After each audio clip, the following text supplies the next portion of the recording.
আসসালামু আলাইকুম। আশা করি সবাই ভালো আছেন। আল্লাহর রহমতে আমিও ভালো আছি।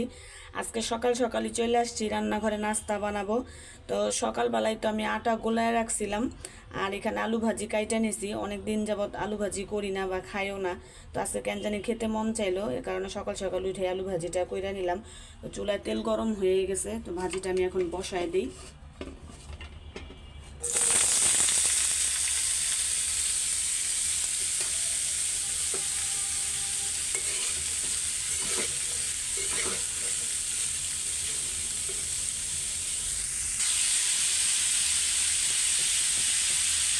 হালকা একটু হলুদ দিয়ে দিব,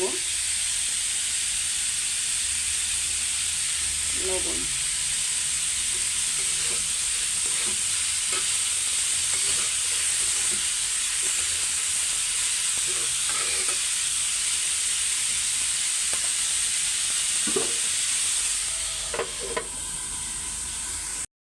তো নাস্তা খাইতে বসলাম, আমার নাস্তা বানানো শেষ।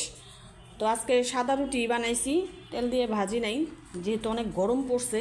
আর এদিকে যে আমার শিক্ষিত বাচ্চাদের দেখেন, শিক্ষিত বাচ্চা কি করতেছে, এই দেখি তাকাও। এই যে দেখেন চোখের, এই দেখি তাকাও। এই যে এই যে চোখের এখানে যে ব্যথা পাইছে, কোথায় খেলতে গেছে, কোথায় ব্যথা পাইছে সে নিজেও জানে না। সে নিজেও জানে না, এখন আমাদের বলতেছে আমি কোথায় ব্যথা পাইছি আমি জানি না।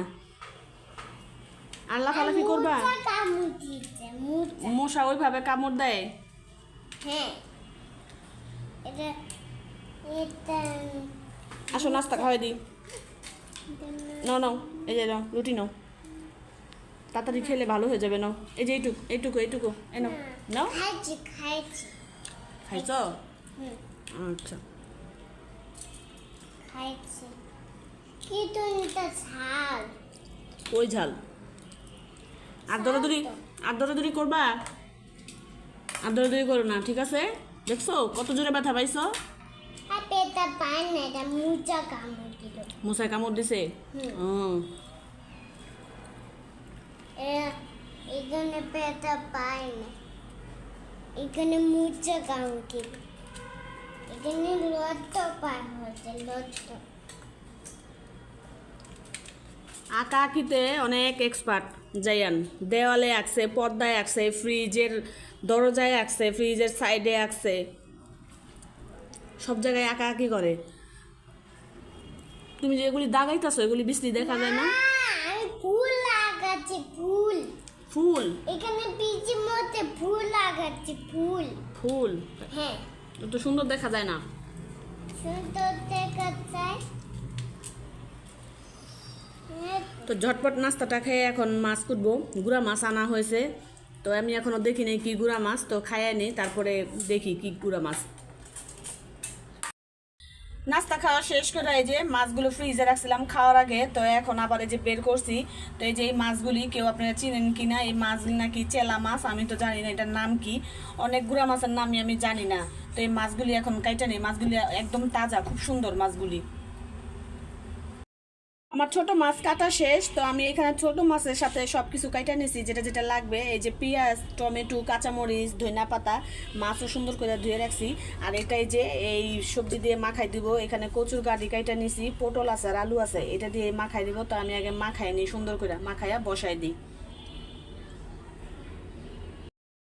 মাখার তরকারি বসাই দিছি, এই যে খুব সুন্দর কালার আসছে মাশাল্লাহ, খুব সুন্দর একটা স্মেলও বের হয়েছে। তো হইতে থাকুক। রান্না বাড়া শেষ, তো এই যে ভাত খাইতে বসলাম। আজকে রান্না করছি এখানে এই যে চেলা মাছ দিয়ে সবজি মাখা। তো দেখতেই পারতেছেন খুবই সুন্দর কালার আসছে। তো আমি এখানে যে শাক নিয়ে নিছি, ভর্তা নিয়ে নিছি, এখানে কচু, বেগুন, আলু দিয়ে মাছ দিয়ে তরকারি আছে, এটাও নিয়ে নিছি। বাইরে কিন্তু প্রচুর বৃষ্টি হইতেছে, খুব জোরে বৃষ্টি হইতেছে, শব্দ হয়তো আপনারা পাইতেছেন, অনেক জোরে জোরে বৃষ্টি হইতেছে।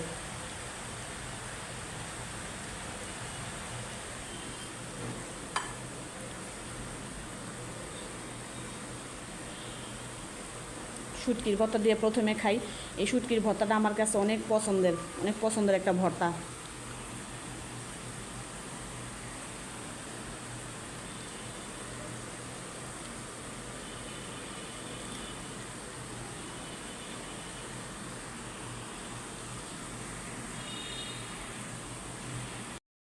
সন্ধ্যার নাস্তায় আজকে চিতই পিঠা বানাবো। তো আমি এখানে চিতই পিঠার জন্য গুঁড়িগুলা রাখছিলাম দুপুরবেলা ভাত খেয়েই। তো এখন এটা দেখছি এটা হালকা সুষুম গরম পানি দিয়ে আমি ভিজিয়ে রাখছিলাম তো গোলাটা। তো এখন দেখি হালকা একটু পাতলা পাতলাই হয়েছে। তো এটার মধ্যে আবার গুঁড়ি মিশাল দিতে হবে। তো হালকা একটু মানে 1 চামচের মতো গুঁড়ি মিশাল দিয়ে একটু ঘন কইরা চিতই পিঠাটা বানাই। একটু শুটকির ভর্তা আছে, সন্ধ্যার নাস্তা হয়ে যাবে। তো 2-1 চামচ গুঁড়ি দিয়ে আমি এই যে গুঁড়িটারে পারফেক্ট ঘন করে নিছি। আমি এখানে পুরান একটা কড়াই গরমে দিছি, অনেকক্ষণ ধরে গরম দিছি। তো আমার এই পিঠা বানানোর যে কড়াইটা এটা কোথায় আছে খুঁজে পাচ্ছিলাম না, এর জন্য পুরান একটা কড়াই গরমে দিছি। দেখি এটার মধ্যে পিঠাটা হয় নাকি। অনেক দিন ধরে পিঠা টিঠা বানায় খাওয়া হয় না, তো এর কারণে কোন জিনিস কোথায় আছে না আছে।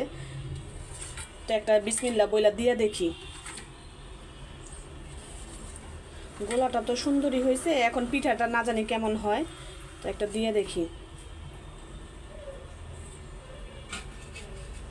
বিসমিল্লাহ।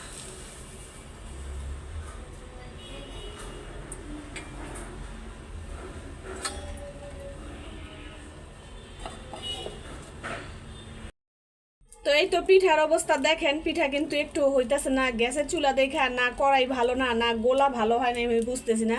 তো এটা কিন্তু দ্বিতীয় পিঠা। প্রথম পিঠাটাও দেখেন, এই যে প্রথম পিঠাটাও কিন্তু সুন্দর হয় নাই। তো আর এটা উঠায় আরেকটা দিয়ে দেখি যে কেমন হয়েছে। তো এই যে পিঠা বানানোর অবস্থা দেখেন, পিঠা তো একটুও সুন্দর হয় নাই। তো আমার মনটাই খারাপ হয়ে গেছে, হয়তো কোনো কিছু একটা কম ছিল, ব্যাটারটা হয়তো সুন্দর হয় নাই, বা আমি পানি আন্দাজ করে দিতে পারি নাই, গুড়ি আন্দাজ করে হয়তো নিতে পারি নাই। তো এই হচ্ছে পিঠার অবস্থা। আমি অনেকগুলা পিঠা কিন্তু ফেলে দিছি, আবার অনেকগুলো গুলাও আছে এটা ফ্রিজে রেখে দিছি। তো আমার আম্মা আজকে আসে না, আমার আম্মা আসলে হয়তো পরে এক সময় দেখাবো পিঠা বানানো। তো মনটাই খারাপ হয়ে গেছে, যেহেতু বাইরে বৃষ্টি হইতেছে, ঝাল ঝাল ভর্তা দিয়ে পিঠা খেতে ইচ্ছে করছিল, এর জন্য বানাতে গেছিলাম। তো হয় নাই, তো মনটাই অনেক খারাপ হয়ে গেছে। তো আজকের ভিডিওটা আর বেশি বড় করব না। সবাই ভালো থাকবেন, সুস্থ থাকবেন। আল্লাহ হাফেজ।